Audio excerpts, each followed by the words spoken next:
Life is precious. I think we would all agree. But often we find that we take the very things that we do every day in life for granted until something happens in a blink of an eye.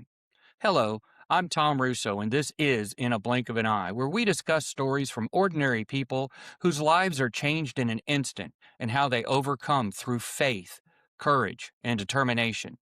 Join me on this podcast for uplifting stories of how people face various challenges and learn to not only survive, but thrive. In a Blink of an Eye is sponsored by TradingCardsMarketplace.com. Discover, connect, and collect. That's TradingCardsMarketplace.com. Now, ladies and gentlemen, I got to tell you, I have the distinct pleasure of introducing to you Mr. JT Thomas. And full transparency, JT and I were old high school classmates. He's actually a year younger than me, but we both went to Clear Creek High School, and I am honored. He is one of the most honest, hardworking, straightforward, faith-filled men that I've ever known, and I'm just glad that we had a little time this Sunday morning to put together. JT, welcome to the program. Hey, Tom. Nice to be here, buddy. Appreciate you having me. Always Absolutely. a pleasure. Always a pleasure to talk with you, man. Oh man, I am so stoked this morning to get to talk to you because you have such a cool story, and I can't wait to dive into it. But I want to toss it to you and kind of tell me a little bit about your background, and so our listeners can know kind of where you grew up and your road pre-Blink. Okay. All right. Sounds good, man. Let's do it. I was born in Beaumont, Texas. My parents are from small towns right outside of Beaumont. Uh, my dad's a Army veteran. My mom's a lifelong student from TSU and a student of life. And definitely my favorite person, man, molded me into the man I am today, and I'm so proud of her. We moved from Beaumont area probably when I was 2, maybe 3 years old. Young, Been in Houston ever since, so I like to, I'm a Houstonian man to the heart. Um, Literally, I grew up on both sides of the city. My parents divorced. My dad lived on the north side. My mom lived on the south side. So I would spend 9 months out of South Park, then 3 months out of Fifth Ward. And so I got the best of both worlds when it comes to being a Houstonian. right? And about right eighth grade, we moved out to the Clear Lake area. After mom graduated college, was afforded a better opportunity, a better job, and a little bit more money. And, her thing was always to, make sure that we had and she provided and, wanted to live, one of the best, finer things in life. And, not necessarily chasing money, but, she always wanted her kids to be, you know, well off and doing well. So we took the opportunity, moved out to Clear Lake. So I ended up at Webster and in eighth I'm a grade. graduate of Webster Junior High as well, and it's no longer there anymore, as I Go understand. Cougars. Right, right. Yeah, Yeah, it's it's no no longer longer there, there, it's is it? something else. Right, right, it's something else. I drove by there the other day, man, to get some pupusas at this good pupusa spot. But, ended up out in this area, man, and this is kinda where I made my bones is, growing into a young man, and, to be honest, I felt like that was a pivotal move as well because where I grew up, we weren't really intermingling, Right. with white folks. Oh, I So understand. when I moved out here, it was definitely a culture shock. To be honest, my entire eighth grade year at Webster, I stayed in the house. I didn't know how to intermingle, and it was different. My freshman year, when I got to Creek, um, you remember Julie Eckroat? Yeah, yeah. Oh my God, man, that is the love of my life. That's my best friend in life forever. She literally took me under her wings. That's Every beautiful. day after school, she would come pick me up from football practice, and I would go to her house and just spend time with her sister's boyfriend, her mother. And she has no idea of literally how she was teaching me. But That's she so was, wonderful to hear, and I gotta tell you, one of the things that I remember from Clear Creek High School growing up was I loved the diversity there. I loved that we had people of all colors. I loved that we had different cultures. And I never felt, some people may feel otherwise, but I never felt intimidated by it. I never felt I had black friends, I had Hispanic friends, I had Asian friends, I had white friends, I had everything. I had country friends, I had athletic friends, I had rock and roll friends, I had goth friends, I had, and I loved that beauty of it. So I'm glad that you were able to make that transition because I'm sure it was scary. And I'll share a moment with you that I had later on in my teaching career that I'll tell you about here in just a little bit. But go on with your story Yeah. because it's so And like fascinating. I said, Julie was instrumental in forming me also into the man that I am today. Right, Because she made it the transition somewhat seamless. I didn't go without, my issues and little bumps in the road and things like that. But we're not here to talk about that, to be honest. But Julie was so instrumental, man. I love her to death. Like she's still, my best friend, and I tell her every time I get the chance that she does not know how much she really, really, really meant that's to me. beautiful. That is Because beautiful. like I said, she presented me with a lot of the knowledge and a lot of things that I know, as we say, to make it on the other side of the tracks. Right, right, right. And, Well, um, and, it's a beautiful thing that you did that, but it's even more amazing the things that you've accomplished in your life and the man you've become.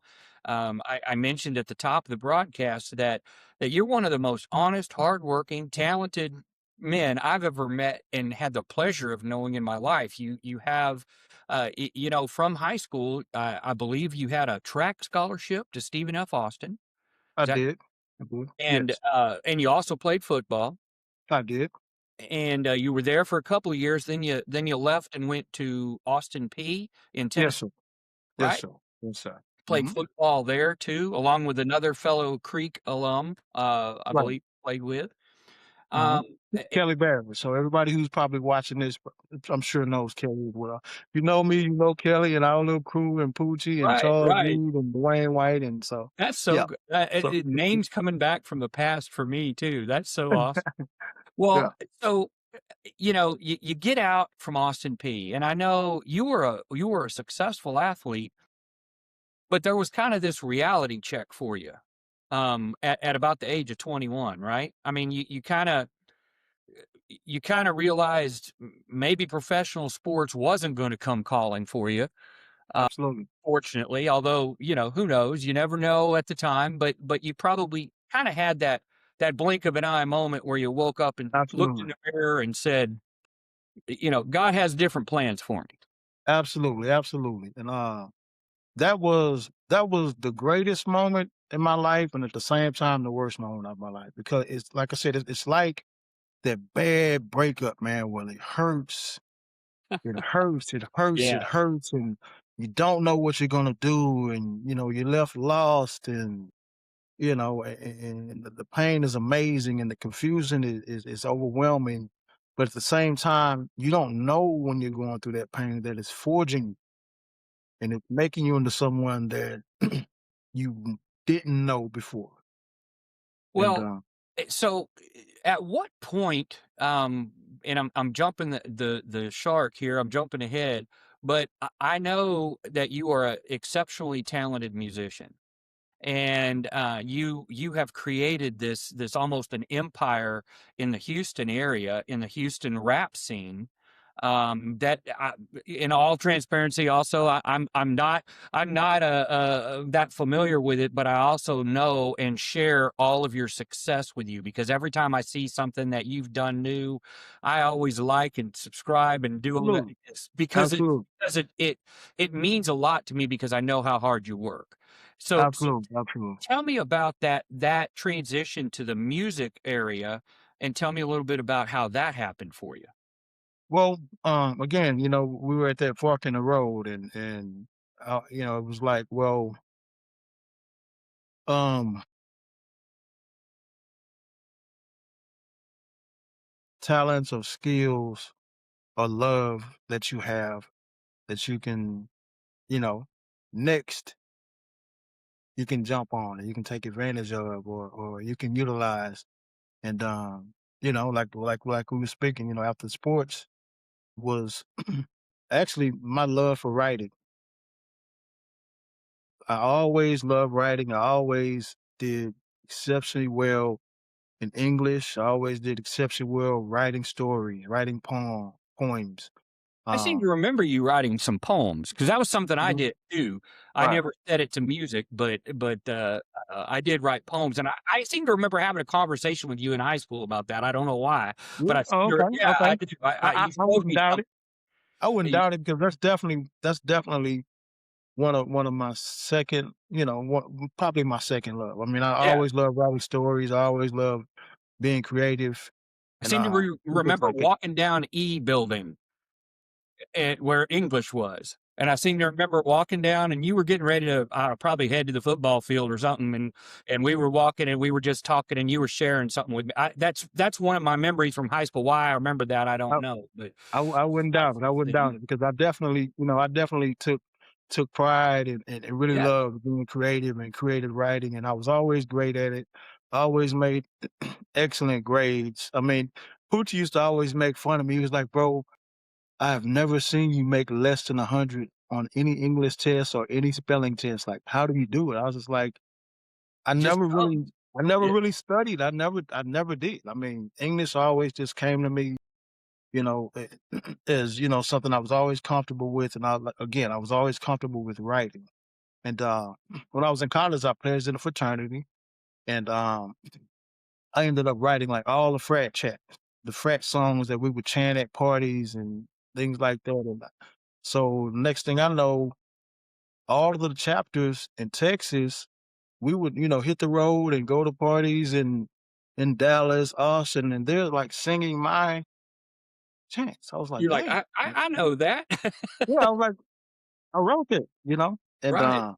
so, kinda at the urging of some fraternity brothers, this is when, rap music kinda was taking its, kinda getting wheels and getting motion. Late And, '80s or early '90s? early '90s, yeah. And, they convinced me to go into this little studio in the Galleria where you would just go in and you would just cover old songs, and I went in there and just picked any instrumental and then just started writing some words to it, and that little tape kinda took off. Everybody was saying, "Man, can you make me a copy of that? Can you make me a copy of that?" So I'm starting to think like, "Okay, maybe I have something."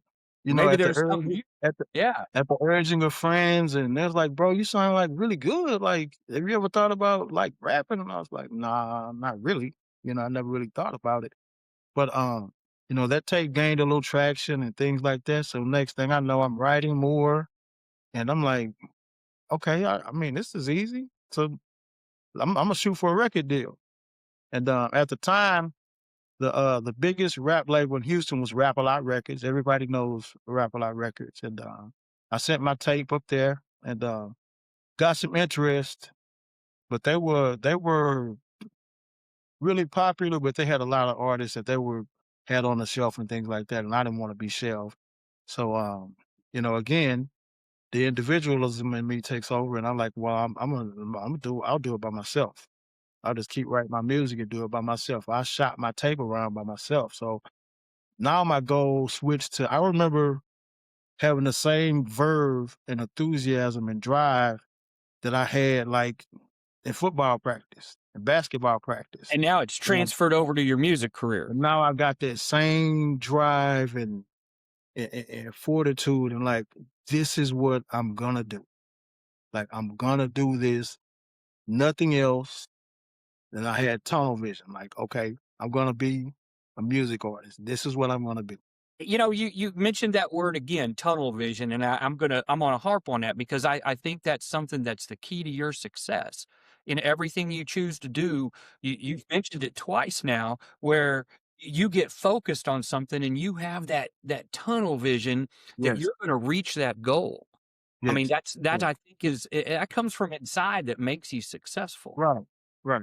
And that's one thing that I know when I feel myself getting into that mode, I instantly know that I'm gonna be successful. Okay. And I don't know where it comes from. Maybe it's from my mother, but I know when I feel myself getting into that mode or getting to that, that point where my focus is undivided and then I know it's like I know, like 100%, You're like you're gonna gonna do do what it this, you're gonna takes be to get to successful. the end of Exactly. the road. Right. Right, right. But you have to stay in that zone. Right. And, Okay, so you're so you're it goes back to even, it definitely goes back, like, to sports because I knew, like, in these practices that, hey, like, you're doing it, like, you're coming around, like, you're transitioning, and, well, it's the I same thing. what I love about that, I use sports analogies for everything. You know, sports is a huge part of my life and has been Absolutely. part of my life for a long time. I never had the athletic talent that you had. I broke my leg in 7th grade and it kind of ruined my sports career. I could Ouch. almost dunk a Oh, basketball in 7th grade. Now I can't get my fat butt up to even touch the rim. So, yeah, you you can't know, flip a dime under my feet now. but I know what to do up here. I just Right, can't make the right. body do it. Exactly, But exactly. This lasts longer than the body, though. This it lasts does, longer than it the does, body, so you're fine, you're fine. it does. And of course, my wife was a collegiate tennis player, so she's oh yeah, and she's a Creek grad too, by the way. Who knows? Who knows? 2 years older than me. She was a class Okay. 83. Yeah. Oh, okay, okay. So one of the things that in talking about Krieg I loved was, whether you were a freshman, a sophomore, a junior, or a senior, man, I felt like we were all friends with everybody, and we had a huge school. I mean, we had 1,200 students or something in the school, 14. I Right. mean, it was a lot. We were one of the biggest schools in the state at that time. Yeah, maybe we even had 2 or 3,000 students. I don't even remember, but the classes were huge, but I felt like we all had our close friends, but I didn't feel like there was this animosity amongst any of the groups or any of the other people, you know, anyway, back on track. So you're pushing forward with this individualized music career that you have at this point. Exactly. I mean, pick that story up from there. And like I said again, I just went shopping my tape around. They call it shopping your demo around when you're going around different record companies, showing playing your tape, literally selling yourself with Right. your one shot photos and your bio and things like that. And luckily, um another popular label that the UGK was on, um, he took a liking to my music, and the next after that, it's history. I did my year or two kind of being groomed as an artist, going on the road, learning the ropes. They call it A&R, artist and repertoire, where they're kind of teaching you the ropes and kind of forming you into this music personality that you want to be. So I did that for a couple of years, and after that, 1994 April was my first project that was released, and after that, it's been good ever since then. The rest is history. So Yes, so sir.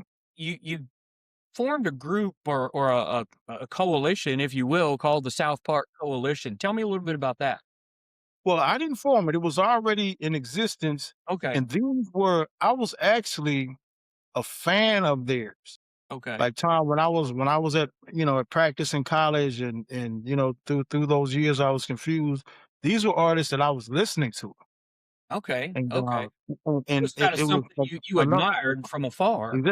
exactly. So, I would listen to them before practice and things like that, and, a good friend of mine, we were on the same label, his name was Point Blank, and he was affiliated with them, and, the next thing I know, he's like, "Hey, I want you to go to a meeting with me." And, they had, their monthly meetings and things like that. And, because they were real big in the community.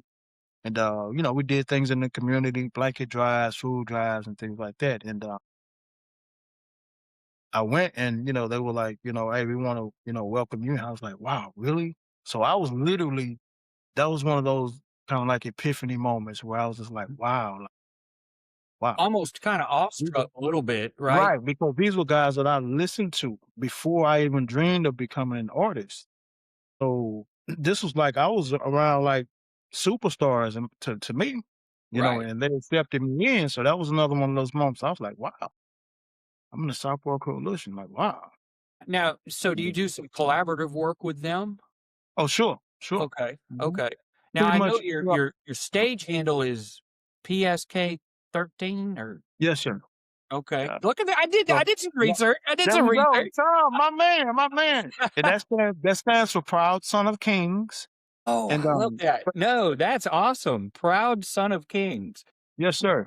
And the 13, I always liked that number. I would have won it in sports, but Coach Carlisle and Coach Sills never ordered the number. Well, It there's it a stands you it know, stands as a it's got that stigma to it. A lot of of sports course, and a lot of people people, say that, but shy it away from it. it represents a transitional number to me.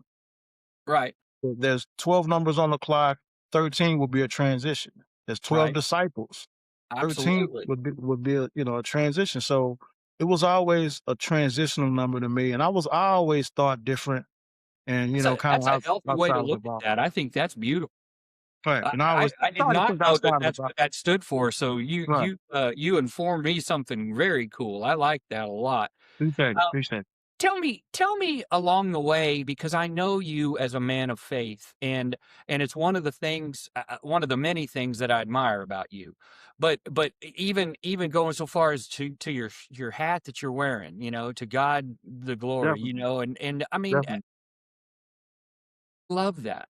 And it's something that I know I strive for every day, and I know you do. Tell me the importance of faith in your life and how that's kind of molded you to the man that you are. Well, I mean, I am nothing without faith. Um, I can remember up my family tree, it was the foundation of our being. And I've been called arrogant, I've been called cocky, I've been called aloof, but none of those words have ever hurt me because I know that it's all faith. Like you can interpret it how you want, but like I have the utmost I have the You're utmost filled faith. with the Spirit. Mhm. You're Exactly, filled with the Spirit. exactly. I and And and they say I I all it sense takes that in is you. I go ahead. sense Yeah, that in you, and right, and right. I don't take it in any arrogance or aloofness at all. I take it in a as a confident, and that it's in His hands, and Absolutely. and and that gives you that strength. Mhm. I'm a walking testimony, Tom. Uh, Just man, cry, I mean, man. I'm like, That's beautiful. I raised 4 kids on my own. Yes, sir. I was a You single did a dad. great job of it too, by the way, because 'cause Thank they're you, all thank you, wonderful young people. thank you, thank you. I was a single dad. All my kids are very productive members of society. Yes, sir, they are. I have one who's a warehouse manager. I have one, um, who works in a warehouse that builds, um, nuclear parts. Wow. I have a son in law enforcement. My daughter's an amazing insurance saleswoman, and no one can tell me that I did that on my own. And you're a grandpa too, aren't you? 4 kids, 7 grandkids. Oh, Lord. I There's only have 2. I there's have a 3rd on the there's way, but you got me beat there. I only have 2 there's kids. no way on God's green earth I did that by myself. That was all the man above. Man All upstairs, the man above. he's got us Time, wing. man, I've experienced some of the best times and worst times in life, and the worst times are the times that forged me and my children. They stuck with me when times were hard. They never questioned me. They never said, "Dad, why?" or "Why is this happening?" or "Why are we going through this?" They were my that was my tribe. And again, I've been through things in life that no one has ever imagined.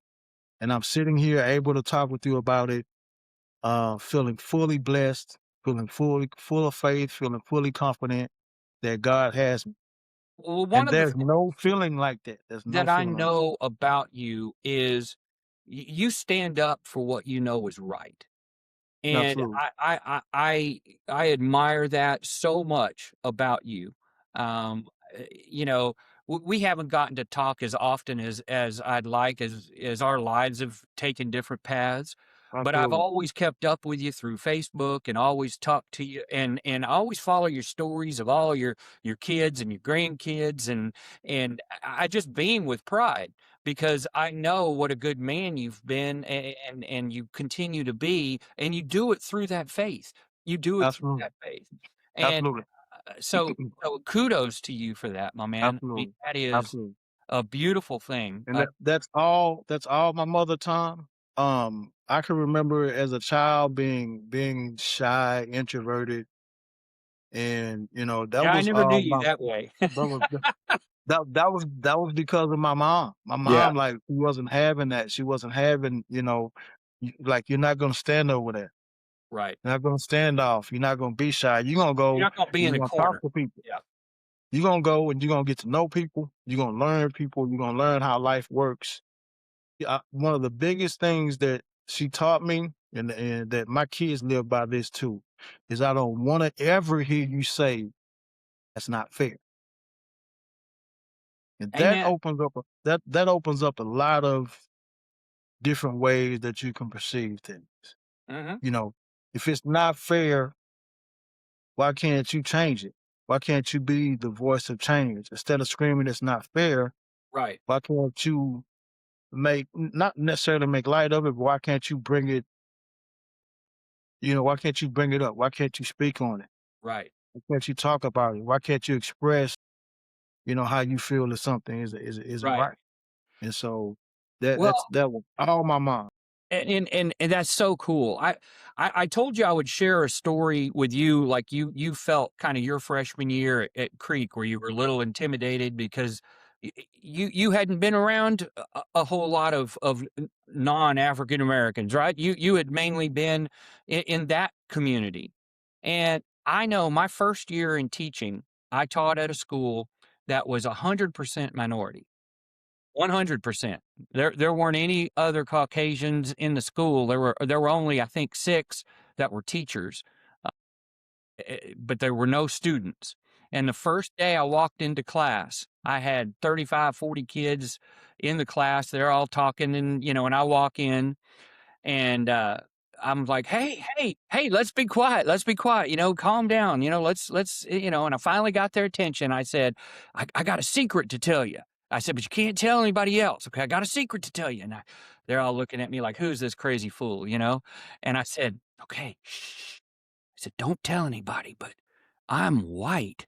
And they just all cracked up. They all cracked up. And it was a beautiful thing because to me, it broke the ice.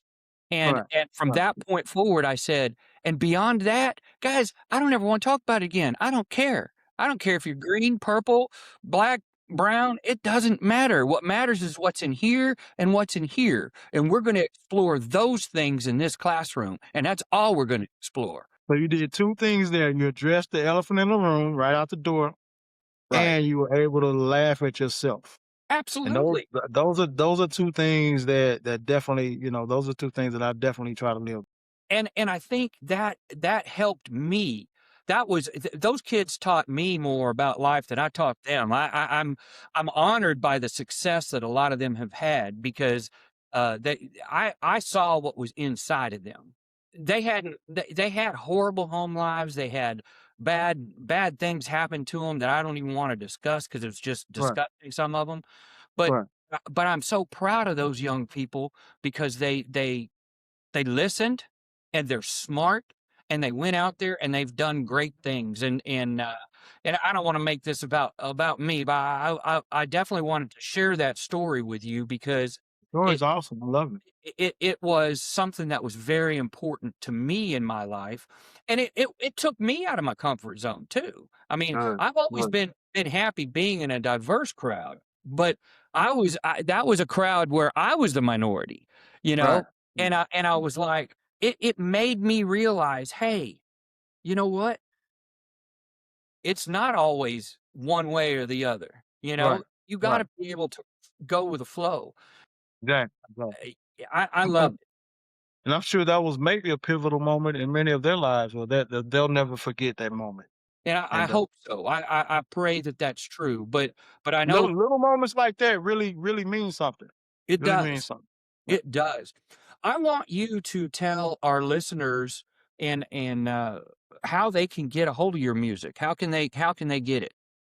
Well, I've been lucky enough to be distributed worldwide. I'm not sure of the numbers now. I used to know it, but I don't pay attention to these numbers.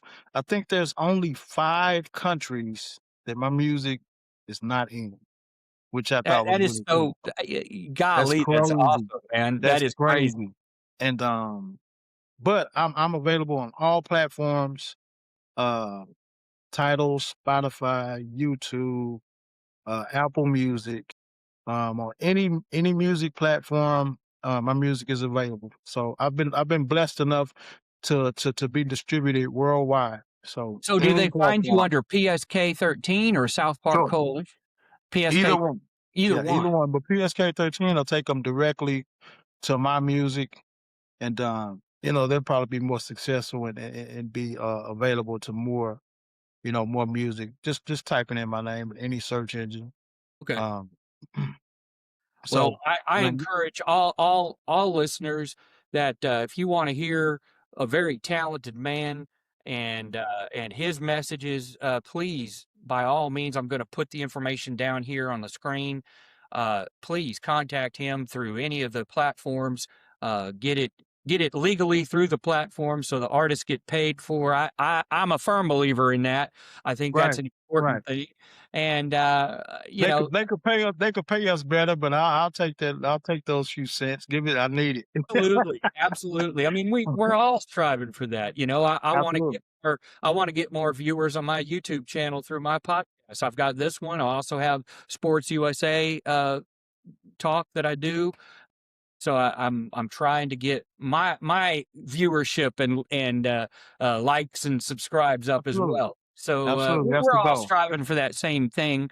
I mean, it's Absolutely. all about the message to me. I wanna Right. spread the word of God, and how it's affected wonderful people like you. And I can't thank you enough, JT, for talking about all these great things. If you can Absolutely. believe it, it's already been over 30 minutes. Oh, Time wow. flies when you're having a wonderful conversation with Exactly. great people. Wow. So Wow. I want you to hang on. I'm gonna wrap the show up here, and then I want to talk to you off camera for a minute. But if Absolutely. if you like hearing stories of overcoming challenges in life, click the like and subscribe button. I know it's down there somewhere, so click the like and subscribe button. Perhaps you have a story of your own to share: an accident, sudden loss, PTSD, alcohol, drug abuse, a natural disaster, illness, overcoming professional challenges, whatever it might be, and you'd like to share that journey of overcoming. Please contact me again at that email that I'm going to show right below for consideration for a future podcast interview. I rely on viewers like you to share their stories. Thanks again to Trading Cards Marketplace for their continued sponsorship to bring these great stories to all of us. TradingCardsMarketplace.com. Discover, connect, collect. Awaken the collector in you.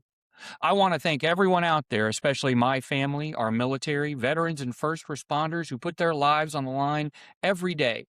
And please don't forget our teachers and medical professionals who make all the world better, one person at a time. But most of all, thank God. Thank God for all the blessings in our world. We all need to make sure that we concentrate on those every single day. Because in this world of crazy mixed up things that happen every day, keep your focus on God and God will guide you. Until next time, carpe diem, my friends, seize the day.